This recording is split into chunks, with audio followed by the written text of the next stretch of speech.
Good afternoon, everybody. So wonderful to see all of you here today. I'm really pleased to welcome Michael Arad back to Georgia Tech, I should say. Michael is an alumnus of our Master of Architecture program, so very happy he's back here with us.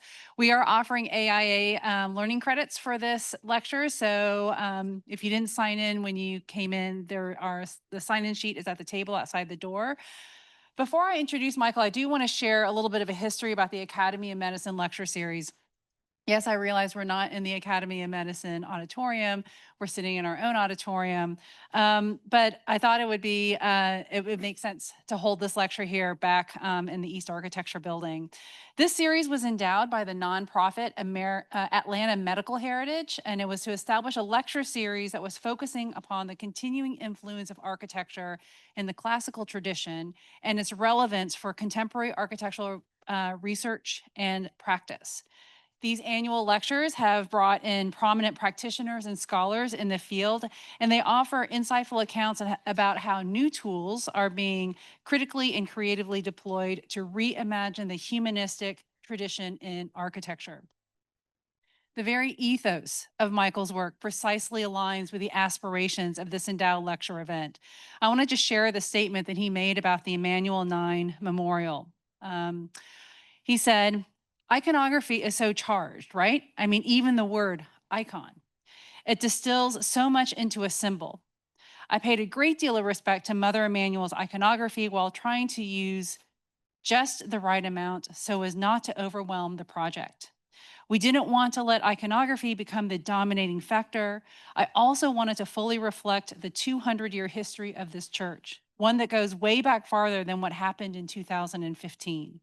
This place has a long, long history of persecution, perseverance, and community. What I have enjoyed the most about these lectures is how the speakers, through a historical lens, intentionally draw these connections between the influences of the traditions of architecture to current architectural research and practice. And we'll hear this again today. The title of Michael's lecture is Building Community Through Commemoration. The way in which we shape public space determines not only how we interact with our urban environment, but perhaps more importantly, how our communities come together to remember and to heal from historic events. Michael's lecture will focus on the power of community and architecture to transform a place scarred by trauma into a space for commemorating, understanding, and ultimately healing. You must all be very familiar with Michael's design for the National September 11th Memorial. This was titled Reflecting Absence, and it was selected by the Lower Manhattan Development Corporation from among more than 5,000 entries that was submitted in an international competition held in 2003. Michael joined Handel Architects as a partner in April of 2004, where he worked on realizing the memorial design as a member of this firm. Michael's a native of Israel, but he was raised there, the UK, the United States, and Mexico. He came to the United States and earned a Bachelor of Arts from Dartmouth College in 1994. And as I mentioned, he also earned his Master of Architecture from Georgia Tech in 1999. So really happy to welcome him back home. In 2006, Michael was one of 6 recipients of the Young Architects Award of the American Institute of Architects. In 2012, he was awarded the AIA Presidential Citation for his work on the National September 11th Memorial. And in addition, he was also honored in 2012 by the Lower Manhattan Cultural Council with the Liberty Award for Artistic Leadership. His work for the memorial was also honored with honor awards from the AIA and also ASLA, the Association of Landscape Architects. In 2017, Michael was selected to design a memorial to the victims of the 2015 Charleston Church Massacre at the Mother Emanuel AME Church in Charleston, South Carolina. I'm very much looking forward to hearing Michael's framing of the rich connections between history, tradition, culture, identity, and place in the design of both the National September 11th Memorial and the Emanuel 9 Memorial. Please join me with a warm welcome for Michael Arad.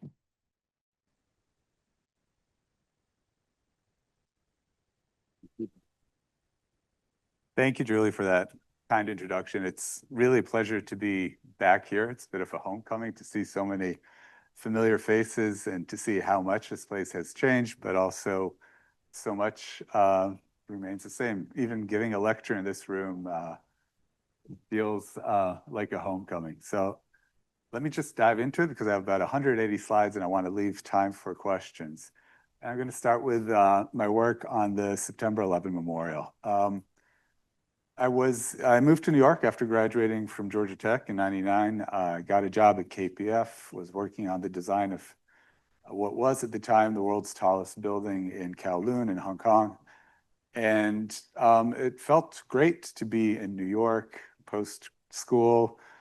Early in my career, it felt kind of like I was skating on the surface of everything. It was, even though I was living there, there was a bit of not belonging to the place, not having roots there. And that, for me, changed dramatically in the aftermath of 9/11.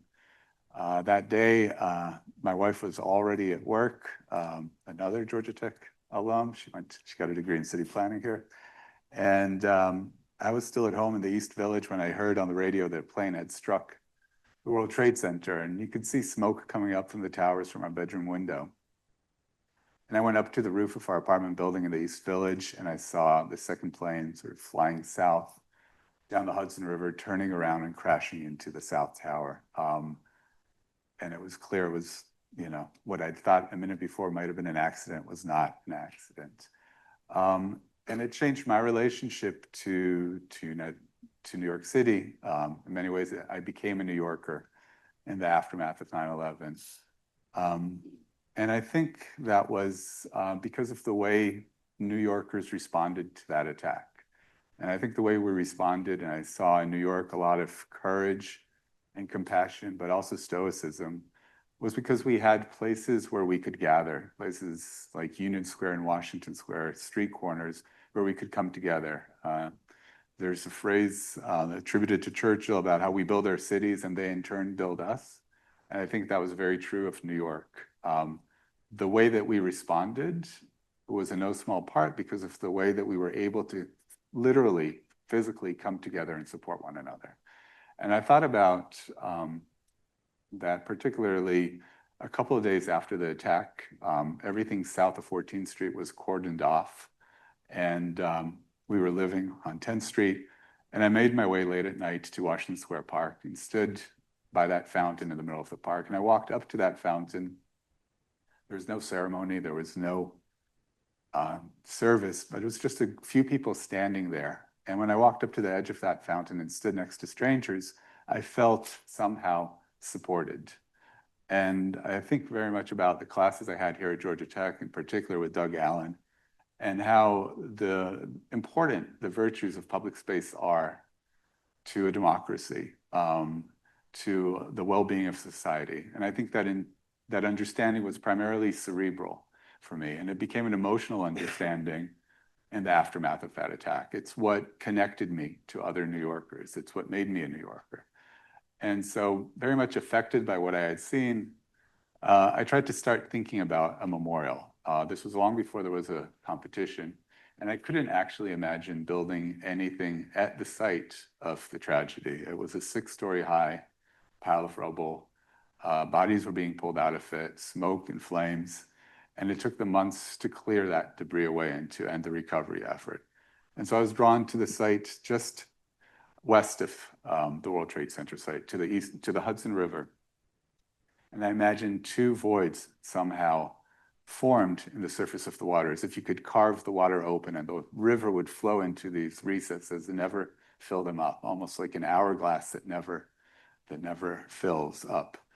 I was in New York on an H-1B visa, and when that expired, which should have been a routine renewal, was delayed by the fact that INS was folded into Homeland Security, and all of a sudden I found myself with a lot of free time on my hands, and I took that sketch and turned it into a small model. I bought this desktop fountain, took the pump out of it, went to a model maker that I had gotten to know when I was working at KPF, convinced them to let me cut some pieces of plexiglass and built this fountain that captured this idea of the sheet of water torn, forming these 2 square voids.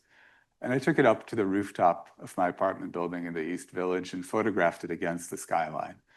And I could see the absence of the towers in that skyline somehow mirrored and reflected in these two voids.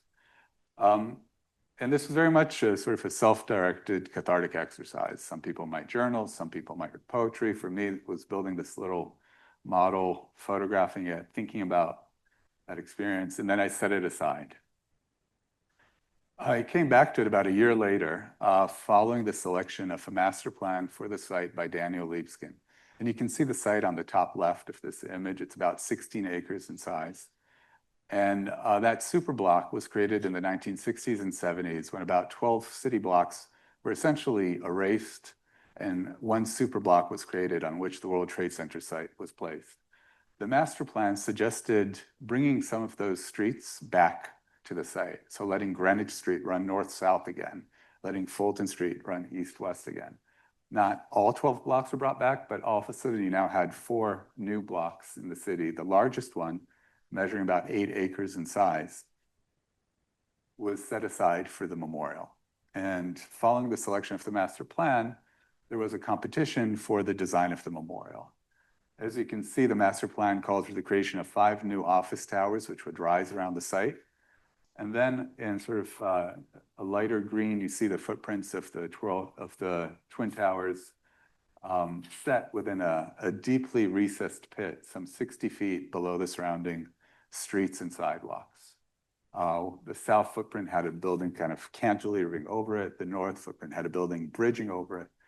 And I looked at these images, which were part of the competition guidelines, and I thought, this is completely wrong. You know, the idea of knitting the site back into the city was the correct gesture. The idea of bringing Greenwich Street and Fulton Street back were on that track. But the idea of actually taking the site where the memorial would be and keeping it 60 feet below the surrounding streets and sidewalks felt to me the opposite of the experience that I had had going to places like Union Square and Washington Square. That it was important to create a normative public space at grade that would connect to the city, that would knit the site back into the life of the city. So almost as a polemical exercise, kind of like writing a letter to the editor, I sent in a proposal that ignored the guidelines and said, you know, I think there should be a different direction that you should pursue. I imagined, as you can see on the right-hand side, this plaza bounded by Greenwich to the right, West to the left, Fulton and Liberty, creating that flat plain. And then those 2 voids, which I'd earlier imagined in the Hudson River, could I bring them to the site to mark the footprint of the 2 towers? So it was about that flat plain and those 2 voids. That idea became the competition board that I sent in, a 30 by 40 inch board. You could see an image of that fountain that I had built previously. You could see a plaza grade. What is probably difficult for you to see is the accompanying text. And the last sentence on that text, I talked about how this site had to serve not just the memorial and the people visiting that memorial, but it had to serve the people who live in New York City on their way to work or play. And it was important to me to end with that word, to say that this is not just a site for memory, but it is a site for the life of the city, for the people who live in this neighborhood, for the people who come here every day to work, that those 3 groups should come together. So here you see that plaza at grade, and then these recessed memorial galleries, some 30 feet below the plaza, where you would descend and encounter the names of the victims and look through this scrim of water out onto the city, this threshold that you could walk up to but not cross, defined by the names of the victims in this enormous 1 acre empty space that you could not occupy, that you could only stand at the periphery of. I was one of 8 finalists, which were selected by the jury, and we got to tour the site. I apologize for the resolution here.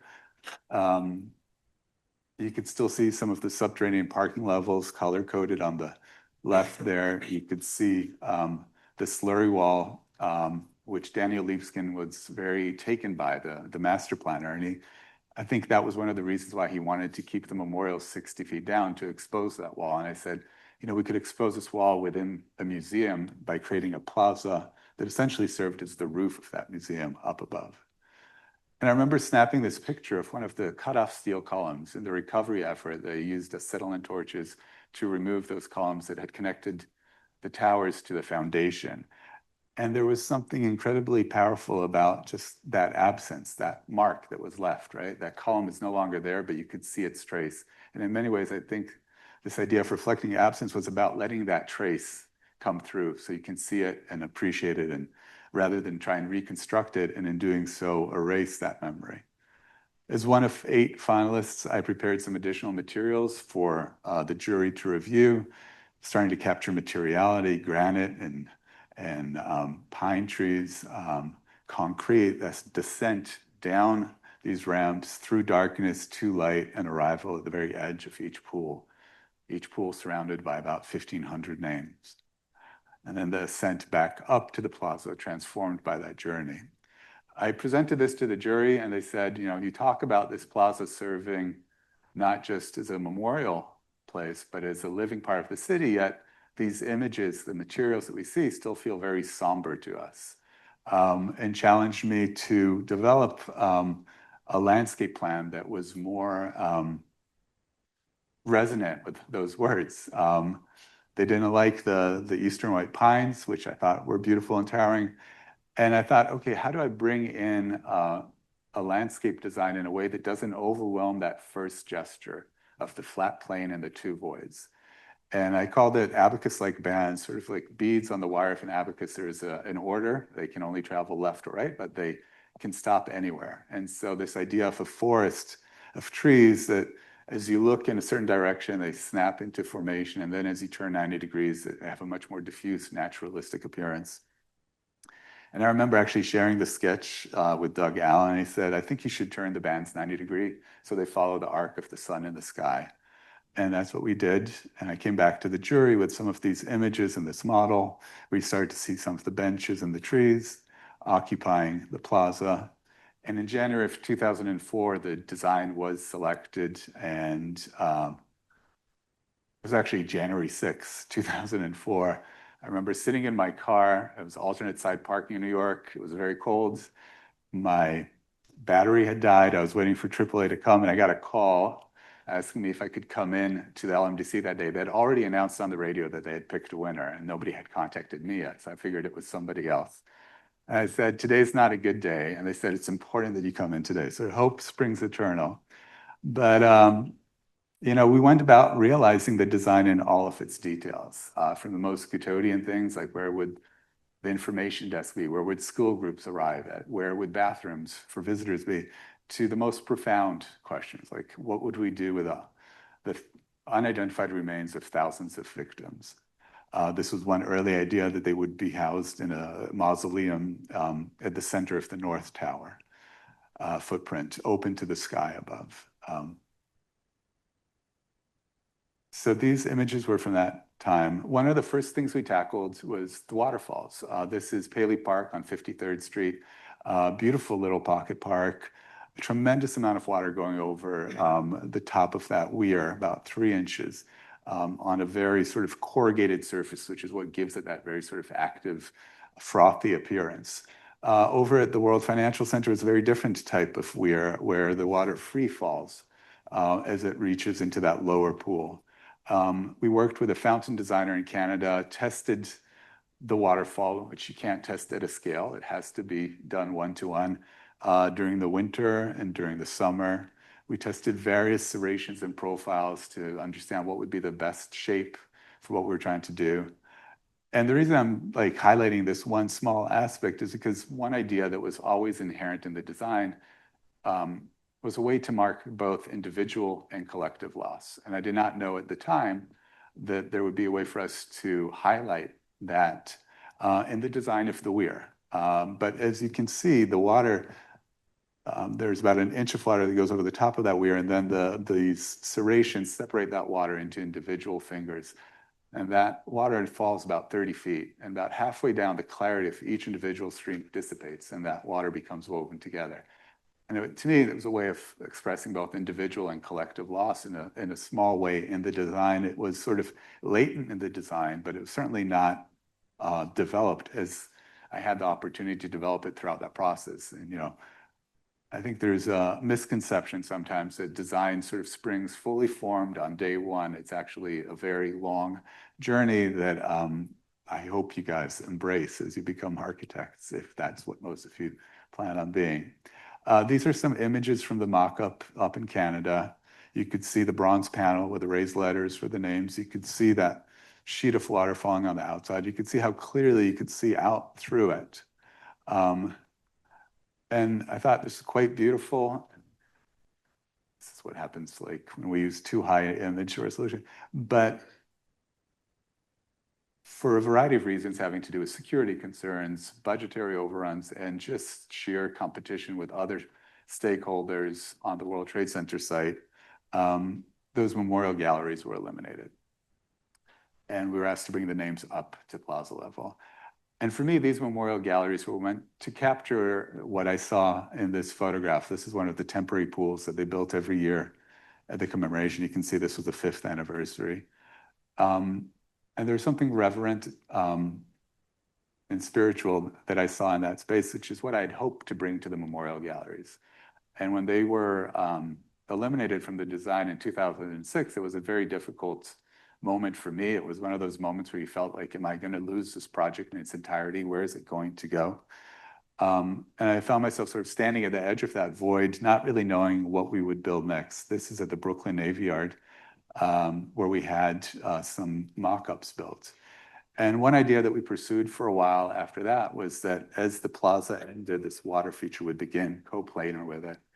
And there would be a shallow portion to it and then a deeper portion to address the need for a 42-inch high guardrail.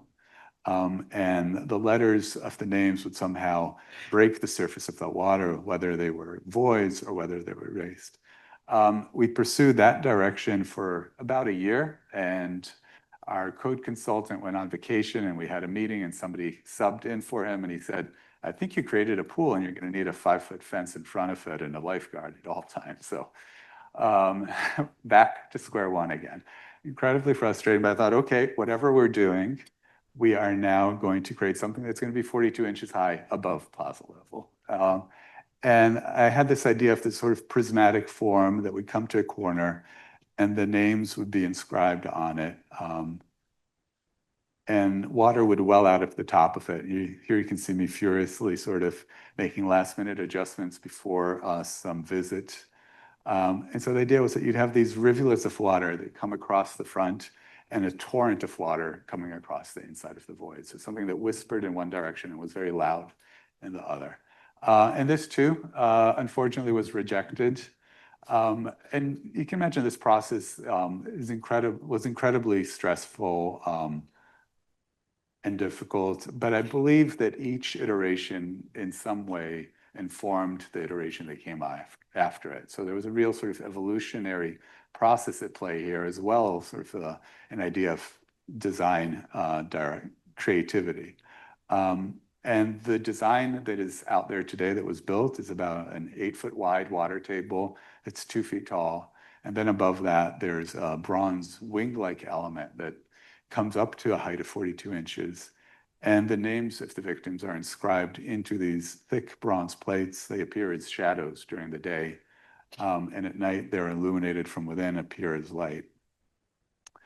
I would say the arrangement of the names on those panels was probably the most charged element of the entire design process and the one that mattered to family members most. When the design was selected in 2004, I suggested something that I called meaningful adjacencies, that we would reach out to each family that lost somebody and ask them, are there names of other people who perished that day that you would like to see next to the name of the person that you lost? And when I suggested that to the LMDC, the Lower Manhattan Development Corporation, this came in 2004, 3 years after the event. They were already in conversation with dozens of different family members who were upset with them over various things that they had done. And so here I am saying, let's reach out to everyone. And the associate architect that I was handcuffed to during the job said, oh, that's impossible. You can't do that. So the idea of meaningful adjacency had to go away. And I couldn't think of any way of arranging the names that wouldn't inadvertently privilege some relationships and not others. Something as simple as an alphabetical listing would bring together some family members, but separate other family members, depending on whether or not they shared a last name. There are 3 Michael Lynches who are commemorated here. An alphabetical listing by itself would not distinguish between those 3 individuals.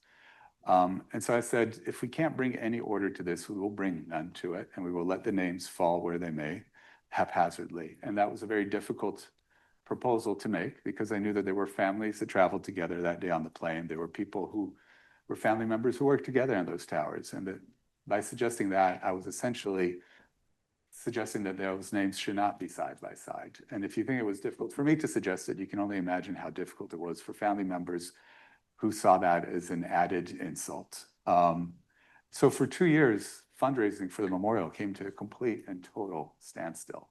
What you would think everyone in the country would get behind, nobody wanted to commit funds to because of that controversy. In 2006, Mayor Bloomberg became chairman of the Memorial Foundation, in part because Governor Pataki stepped down. And one of the first things he wanted to do is know, how can we address this names arrangement controversy? The mayor, if you've seen a Bloomberg terminal, is a very data-driven guy, and came to that meeting with a lot of questions. What if we did that? What if we included that or not that? And what came out of that conversation was the idea that we would arrange the names into 9 broad headings, which would reflect where people were that day geographically, whether it was the North Tower, the South Tower, the Pentagon, this flight or that flight, this police house, that precinct station, that firehouse. But I asked the mayor at the time, could we bring back this idea of meaningful adjacency into the fold within that rubric of 9 groups based on geography? And he agreed. And it's sort of one of those questions of, beware of what you ask for, and now you have to actually do it. But I wanted to show the sort of the competing proposal that the family members, a group of family members came up with, which really is at the top of the screen. It suggested that people should be listed under the company that they worked for, list their age, the floor. And it felt to me almost like a directory. And it also kind of worked against this idea of both individual and collective loss by actually grouping people into sort of smaller and smaller sort of cantonized groupings. I wanted each name to have its own place on the memorial, sort of an island in a sea, a star in a constellation, not to be sitting in a column. So we were able to convince the mayor to do that. These packets went out to family members, asking them to verify the spelling that they wanted. Did they want a middle initial, a full name, a nickname? But they also asked for meaningful adjacencies. And we got 1,200 responses. And we didn't quite know how we were going to go about doing that. So we printed every name at a quarter scale of what you see on the memorial. We had these racks where you could move the names and photograph them and then print them and then pin them up.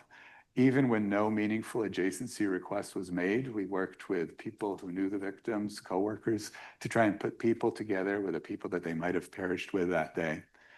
And we did this again and again. I should say we, but really it was one woman at my office, Amanda Sachs, who did this mostly by herself. This was an incredibly challenging task, not just graphically, so that you had that sort of consistent grain that gave every name its own place, but because we became aware of the nature of some of these requests. So for example, one request we got was from the family of this young woman who lost her father. He was on flight 11, and she lost her best friend from college who had been working at the North Tower. And so her father's name is one of the last names under flight 11. Her friend's name is one of the first ones under World Trade Center. And when that family visits the site, I think it's very meaningful for them to be able to see those 2 names together. And I hope that when I tell you the story, that abstraction of close to 3,000 dead is eroded a little bit, because now you can think about the experience of one person, her story, the impact of that day on her. And I thought that once we could embed that meaning within that fabric of the memorial, it could be teased out by other people, by other means over time. So for example, StoryCorps has recorded oral histories with family members and survivors that you can listen to when you stand at a particular panel at the memorial. We thought we were on our way to completion, and then the mayor's office of people with disabilities approached us and said, if you're a short-statured person seated in a wheelchair, you can't see that void at the center of each pool. And we said, yes, but you can see the names and you can touch them. And they said, that's important, but it's not equivalent. And so we quickly tried to scramble and figure out what could we do to provide sightlines? Could we cut openings that were sort of slanted? Could we do this? And it all felt like it wasn't really quite, and the grammar, the vocabulary that we had developed to date, it felt like an imposition. But we were given time to find a result, and I can say some of the suggestions that were made at that time, like portions of the plaza that would rise up and down hydraulically, or glass panels or openings. I mean, thankfully, none of that happened. We were given the time to find a solution. And what we did is we chamfered the corners. Instead of coming to a 90-degree corner, we have two 45-degree turns. And we went back to the mayor's office of people with disability and said, if you park your chair and you look over your shoulder, you can see it. And they said, not everybody can turn their head, which is true. And after, tearing my hair out a bit, I thought, well, we cut it in plan, let's cut it in section. And I share that story with you because I think design is always an exercise of dealing with constraints. They could be time, budget, the nature of materials, program, and how you deal with those constraints, I think, is incredibly important. We did not welcome this demand when we got it, but I think the project is better for it. Instead of starting and stopping the names, they now run continuously around each pool. We go from 5 rows to 3 to 5. Poetically, I think it's much more appropriate. And sculpturally, I think the corner looks better than what it had been before. So, it got better despite our desire to not address that initially. The memorial opened on the 10-year anniversary, which was an incredibly important date, and it would not have opened on that date were it not for Mayor Bloomberg insisting on doing that. And the mayor actually has very little say about what happens at the World Trade Center. It's controlled by the Port Authority of New York and New Jersey. It's almost like the Vatican and Rome. It has its own rules, regulations, and government. But he used that power of the bully pulpit to make sure that that happened. In fact, the Memorial Plaza opened before the surrounding streets and sidewalks were complete. And so for the first year or two, it was incredibly difficult to get onto the memorial. You had to reserve a ticket, go through screening, go through these narrow passageways, bridges that would allow you to enter the memorial. But eventually, those fences came down, and it is now part of the city. So what looks like, a park in the middle of the city is actually a place where I hope you can sort of look and see the past, but it is actually quite a complex system below us of spaces, both mechanical, retail, museum spaces, train, subway. But we want to suppress all of that complexity. We don't want it to come to the surface. We want to try and capture a way to see what is no longer here and is gone. A few images from that day, including these 2 little girls that were running there, and this man who found his son's name on a panel just as he walked up to it, not knowing that it would be there. And for those 2 things to happen side by side in the same time and place, I think is incredibly meaningful. And I think we thought that our work on the memorial was done, but in fact it wasn't. I don't think we could have imagined at the time that more people will have perished from 9/11 related illnesses. More people have already perished from 9/11 related illnesses than died that day. And when we designed the memorial back in 2003 and 4, we did not anticipate that. We did not know that that would be the case. But you can see some of the rescue and recovery workers, a lot of people in the building trades that were there for months, but also people who lived in the neighborhood. There's Stuyvesant High School nearby. There's a cluster of cancer cells among those high school students because they were so close to the site. So it affected so many people. And demand was made upon us to find a way to recognize those losses. And that tally is still ongoing. There is no definitive list of victims as there was for the people who were killed on 9/11. And so we were asked to come back to the site and find a way to incorporate, and in addition to the memorial, that didn't feel additive, superfluous, like an afterthought. And it was quite challenging, but we decided to focus on the memorial glade at the southwest portion of the plaza. which sort of sits on this sort of natural desire line from the southwest to the northeast of the plaza. This is what it looked like at the time. And really, it sat empty like that 364 days a year to protect the lawn. One day a year on 9/11, it was opened to everybody to sit there. And it was, beautiful to see that once a year, but it felt like, can we do something else here? And, again, talking about that flatness of the plaza, how do you wed that to this idea of perhaps resistance and uplift? And so I thought, could we create a series of boulders? They're man-made boulders, not natural, but something that has that, something that breaks that plane that exists everywhere on the plaza, suggests a weathered resistance. And so we created a series of these. Initially, it was going to be just two forming a gate at the south end of the plaza. But it became clear that we actually wanted to create more of a gathering of them rather than just a moment of entrance. And so they became these almost like sentinels guarding a path into the memorial, trying to weave them after the fact into the plaza, understand which trees we might have to lose as a result of doing that, and then fabricating them. The plaza is paved in a stone called Verde Fontaine from South Africa.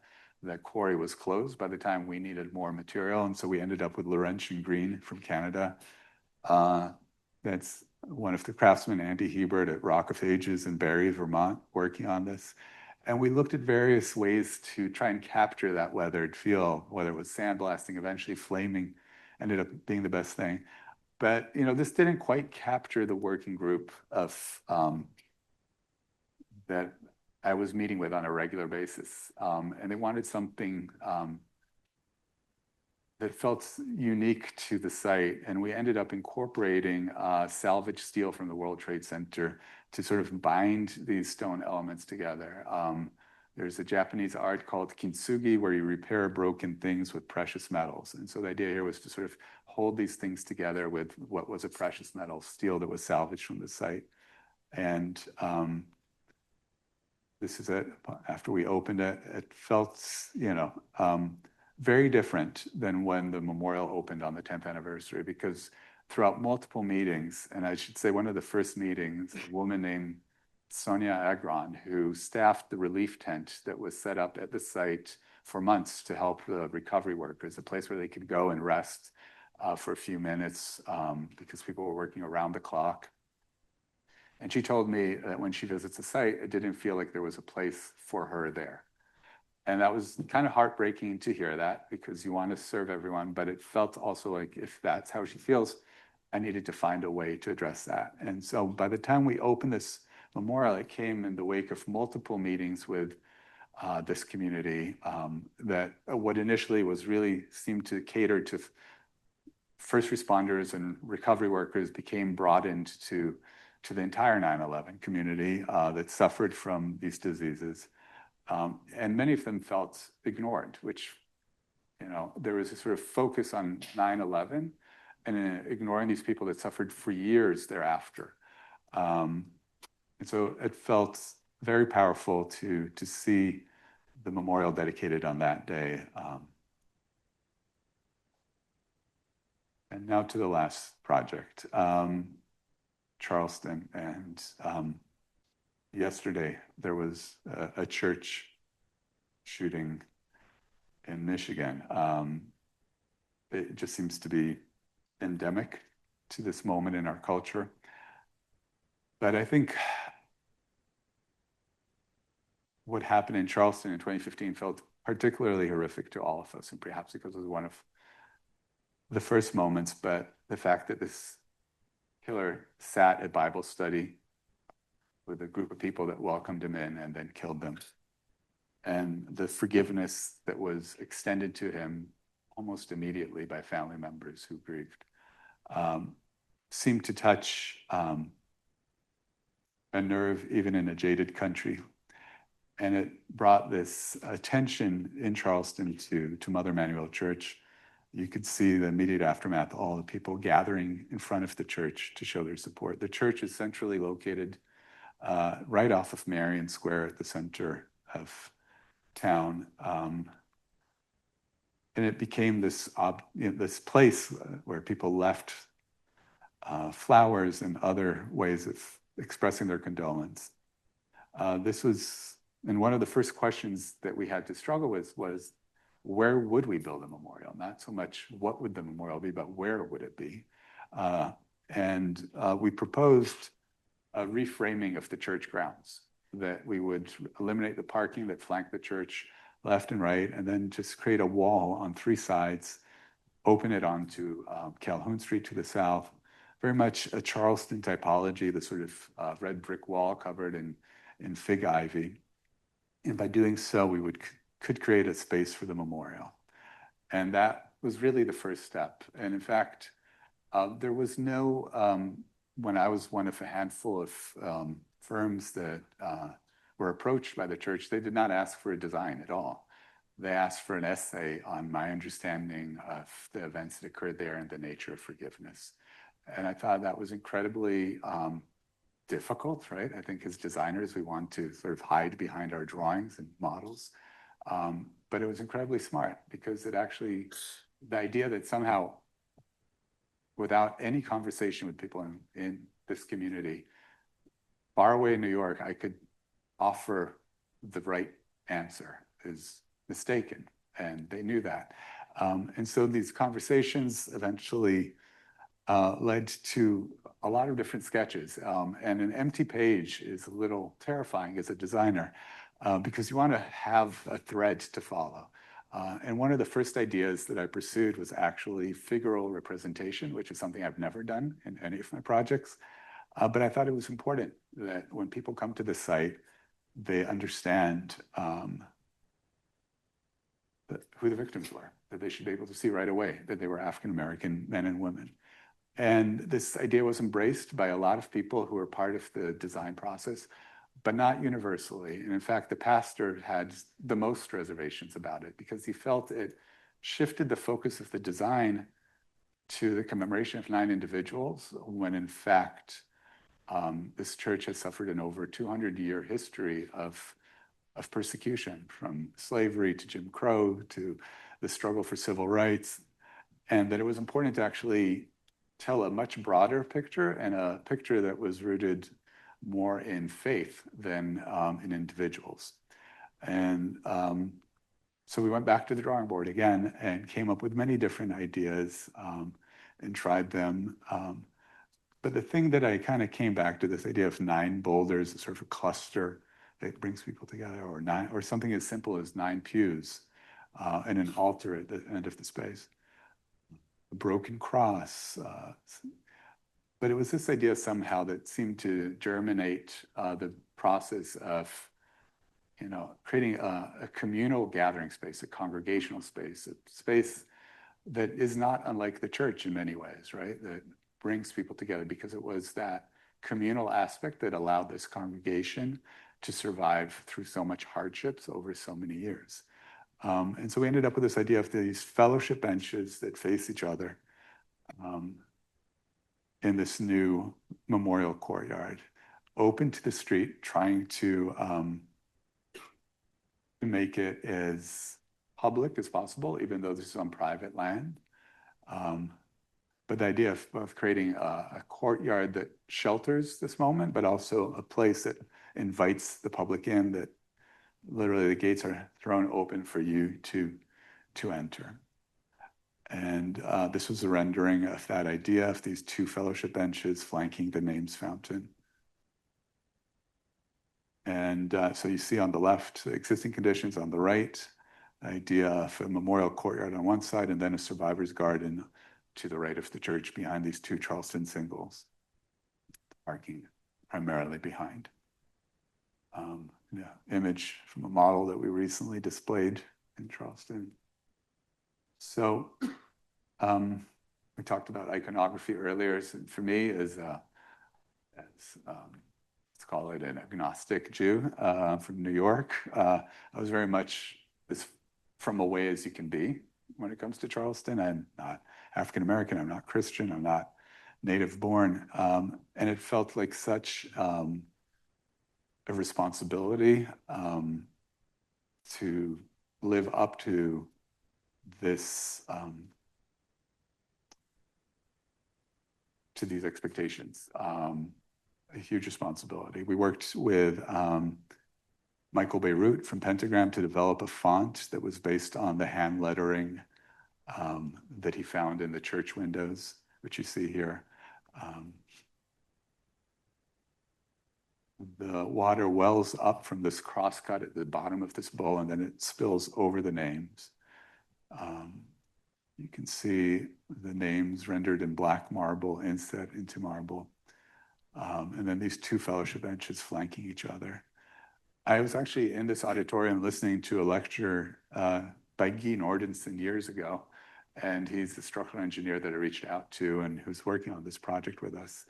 And initially he came in with the idea that was sort of these large pieces of marble, almost like bricks that corbelled to form this. And I pushed him to sort of come up with something that had sort of much larger pieces.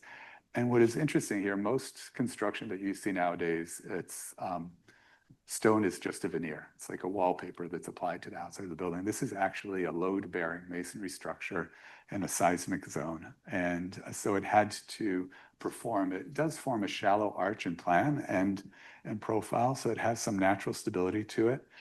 We were able to come up with a design that really involves just 5 metal pins. The rest is just grouted connections between 2 pieces of marble. But he came up with this way of segmenting the pieces so that the curve that forms the joint line actually goes from -30 to 0 to +30. And the pieces almost interlock. They resist the overturning forces together. I was calling them the fellowship benches because in many ways it was about this gathering, this fellowship. It's next to the fellowship hall where the shooting happened.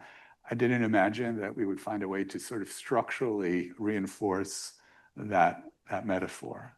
And so you can see these pieces. We studied this in model. You can see how some of the earlier iterations had a much more pointed end, and the later ones have a more slumped, gentle end to these benches.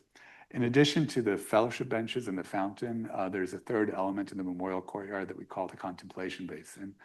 One of the family members we talked to, who is also on the design committee, and actually is a member of the city council, Dudley Gregory, said, he liked the idea of the fellowship benches, but he felt that he wanted a quiet place to retreat for private, to be in sort of more contemplative private prayer, not with everyone else. And so we created this place that we call the contemplation basin, which is tucked at the northwest corner of the memorial courtyard.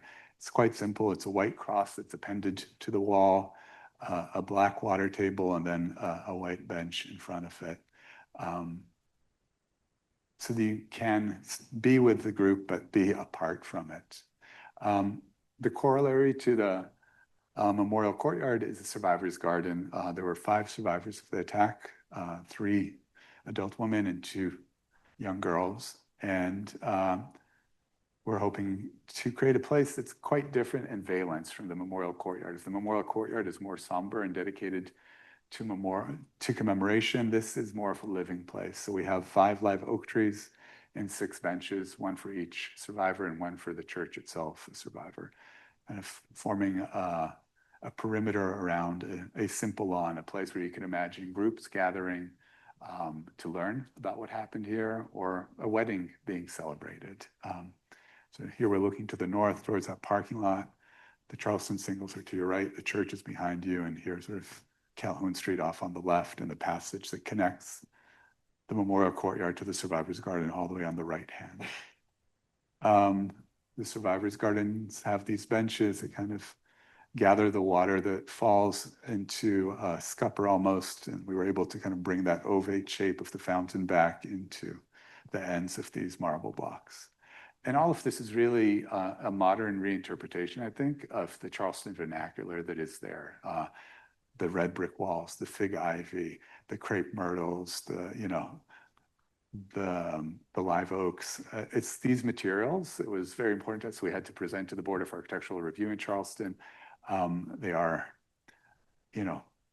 charged with safeguarding Charleston's architectural heritage, which is wonderful, but, trying to do something modern, we had to show that we were very respectful of that language, but that we were borrowing from it, but not just copying it.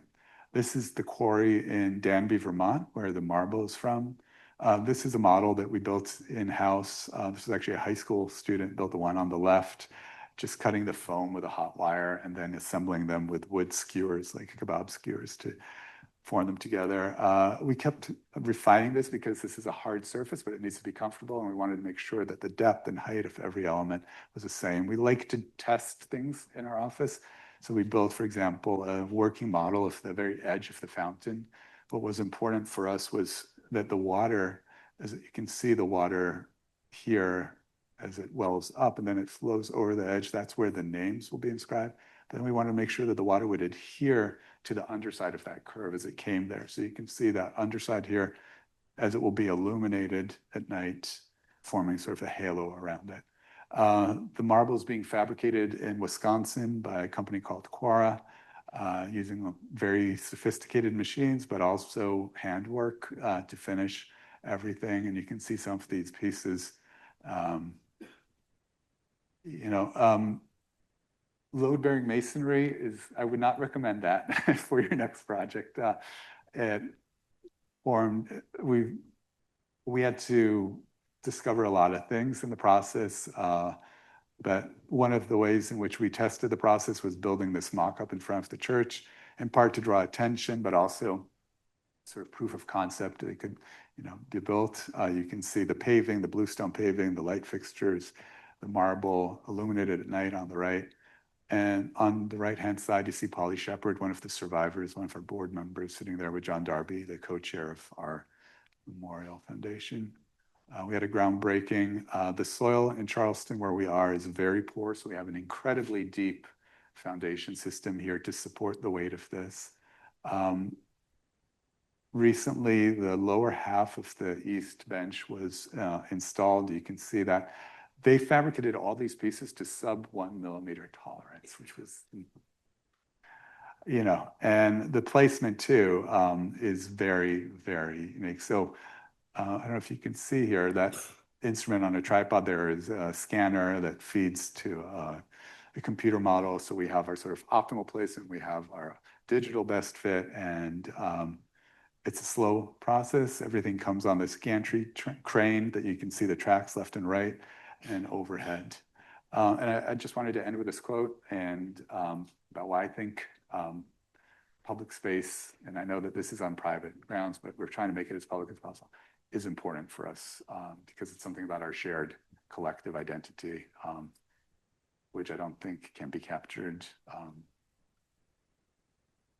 in a Twitter chain feed. Okay, so any questions?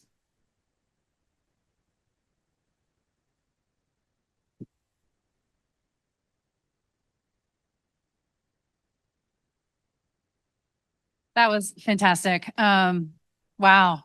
I mean, what a treat to hear you share your whole path and all the ways in which you had to continue to go back to the drawing board and use the constraints and then ultimately make the project even better in the end. So we do have time for a few questions from the audience. Oh, there's a hand up there. Anna, you gonna grab the other microphone? Who had the hand up? Okay. Thank you. Through your projects, it sounded like you got to talk with a lot of people and design very closely with the people that the memorials were for. How have you learned to see people very, very detailed and very, very precisely and intimately through your design process?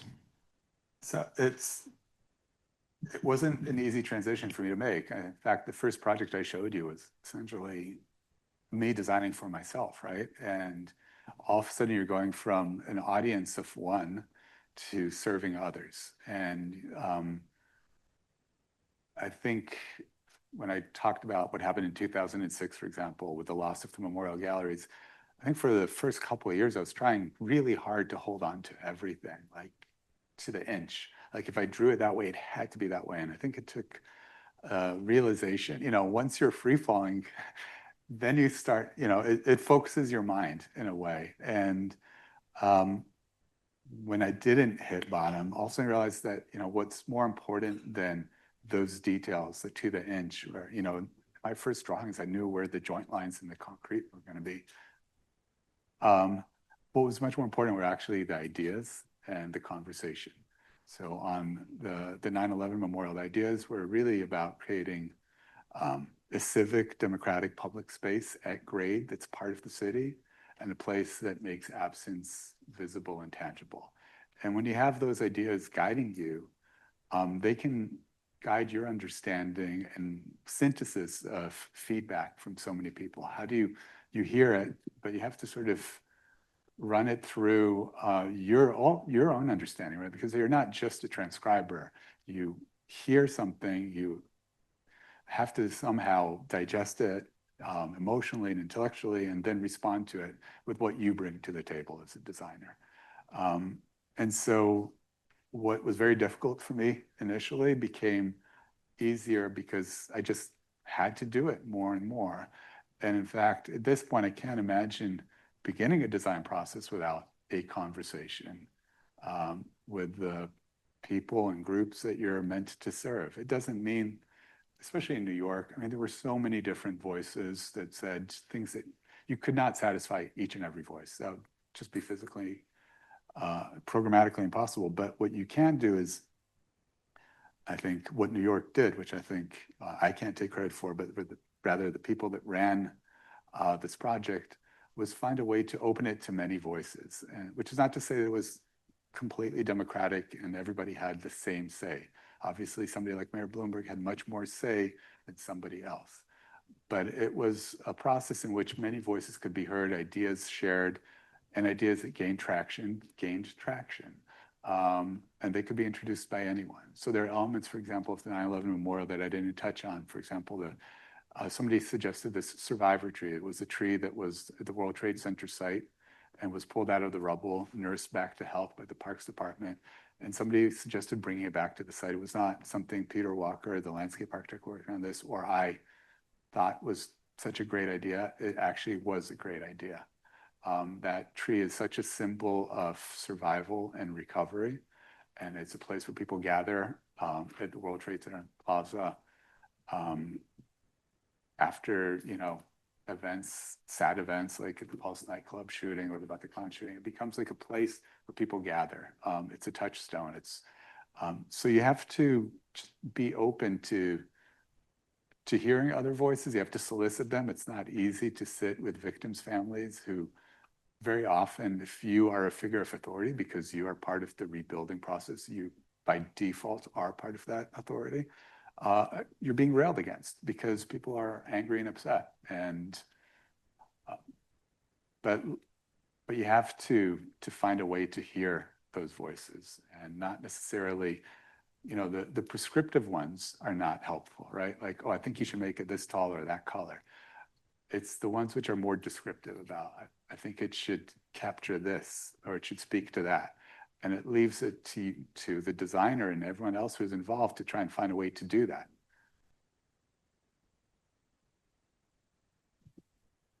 Micah, you're such an equal balance of humility and brilliance. We really appreciate that. Question about writing. I don't know if you could or would share what you wrote to Mother Emanuel Church, or if it might be shareable. Yeah. But could you speak more largely about the need for these architecture students to learn how to express themselves through writing? Because we don't emphasize that enough.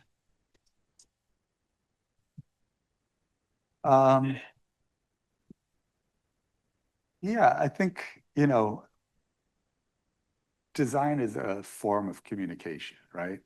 Whether it's a shape or it's a text. And different people respond to different prompts in different ways, right? Like if you're very visual, like somebody, like you'll show someone a plan and they'll be, I get it. But if they don't know how to read a plan, showing them a plan or even a rendering is not necessarily going to convey your intent. And so I think writing or speaking, is a way to do that. You know, my lowest grade in college was public speaking, so I've gotten better at it. But it's practice. You have to kind of force yourself. I think the same way that I think sketching by hand is incredibly important, because it's, you know, you're not thinking about what you're doing, you're just doing it. And I think the same, you can, if it's easier for you to talk about it than write it literally on a keyboard, then do that. But find ways of sharing your ideas and what you're trying to do, what you're trying to tell in a way, you know, storytelling seems almost cliched as a phrase, but you have to tell a story about what you're trying to do in order for people to want to hear that story and be part of that story. So yes, I think it's very important to do that. And you can do that through diagrams, through short texts, through podcasts, whatever it is, but find a way to tell your story or to tell the narrative that you want to share with others. Yeah.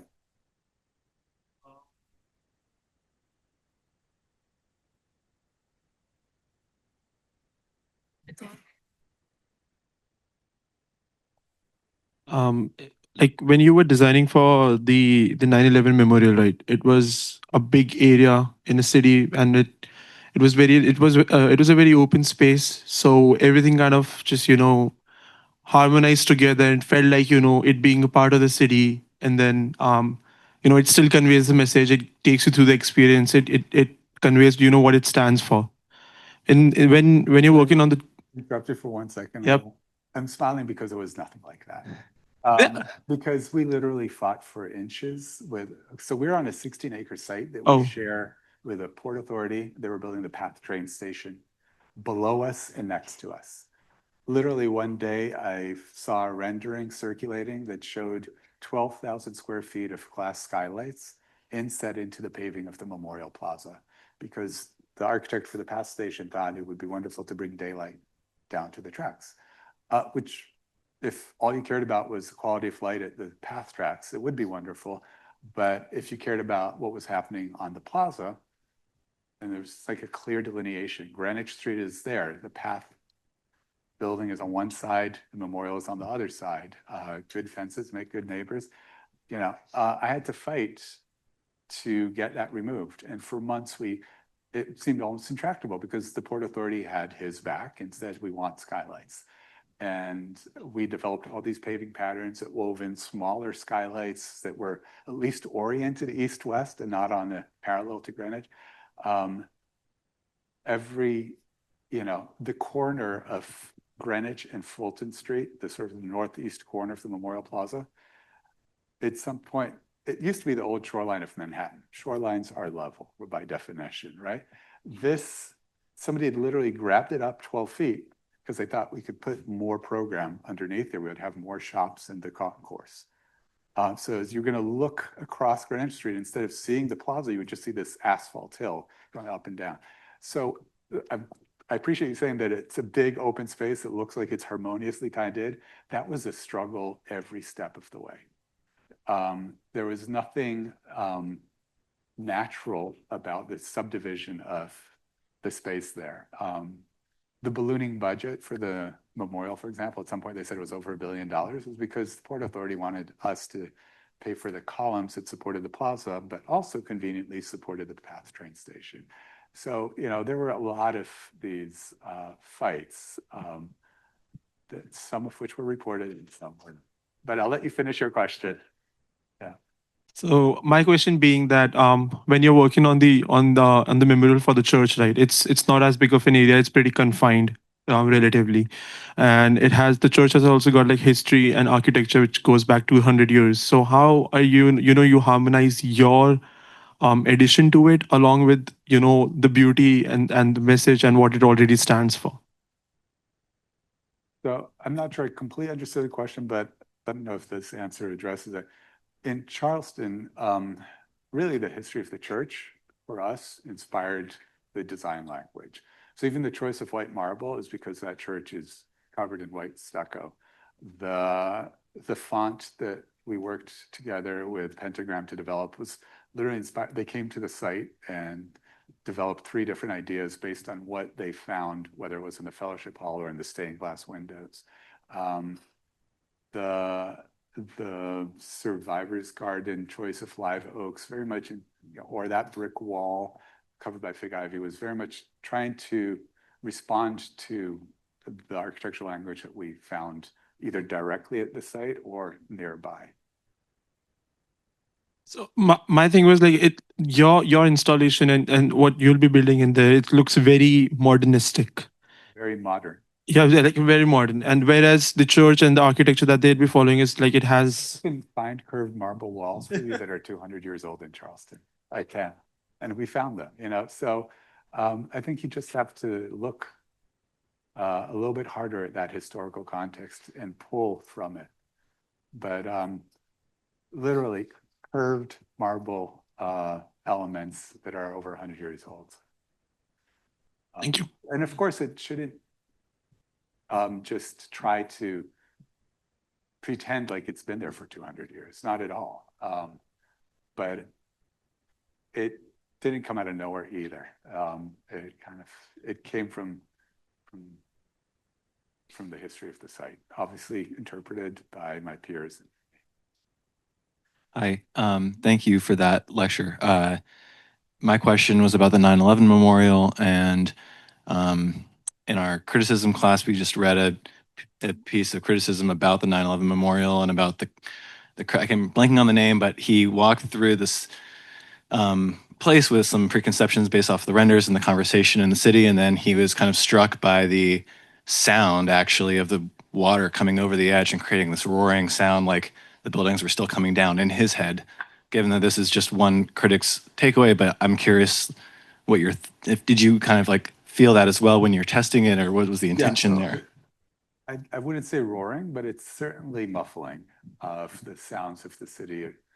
And I remember the day where we turned on the pumps for the first time, and you heard the water kind of building up, and then it started to fall, and then it kind of reached its level crescendo, let's call it.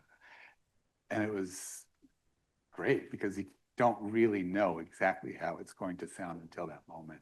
I talked earlier about the loss of the memorial galleries and how I felt so fearful about losing that moment of walking up to the edge of the pools and seeing those names and standing at that threshold. And I think we were able to capture it at grade because the void, by virtue of that rise to 42 inches and the width of that water table, you don't really see it until you come up to the edge. And then it seems to almost yawn open right in front of you. And the vastness of it is not, you can't get it in a photograph. You have to actually be in the space, but you don't actually get it until you're right there. And when you get to that point, that's also the point where all of a sudden you hear the water, because up until that moment, if you can't see it, you can't actually hear it. And when you get to the edge, you hear it. And so like those two things happen simultaneously, the size of the space opening up below you, and then that sound come together. And then you see the names, and it actually, thankfully works. Last question, Ellen. Okay, last one. Michael, I just can't help but try to channel Doug Allen and say how incredibly proud I think he would be, and what a gift to all of us that you're bringing back to us. I want to also, I really like how you have focused on public space, both its role in commemoration, but also its role in gathering. And I'm struck between the two projects at how much the 9/11 memorial is so much about absence, and yet the Mother Emanuel seems so much more about presence, about gathering. And I was wondering if you could just talk a little in your head, was that a conscious sort of decision to focus more on presence or some other term, gathering? I would say what happened in the end, and it was sort of convoluted because we kind of circled around and went back and forth, and there were moments where people were really like, why don't we have a design yet? Because, you develop something, reject it, and then it's back to square one in some ways. though I think you're informed by each grade. At the end of the day, we created an outdoor analog to the church. We created an altar, we created pews, we created a place for gathering and communion. And I tried to use those iconic elements like that white cross that's appended to the wall, that the cross that's cut into the bottom of this ovate bowl where the names are inscribed, sparingly, because they felt like such powerful materials to work with. And so, you know, I don't think when I started the process that I thought, oh, I'm going to make an outdoor church. But in some ways, it is that, but not just that, because it also needs to welcome everybody, every denomination and no denomination, into that space. It is the place that has civic importance, that is a site that the history of Charleston, which is a deep, long, and difficult history, it needs to answer to that charge too. So I think it brings both of those, sort of the secular and the religious, together in a way that I couldn't have necessarily anticipated when we began the process. Thank you.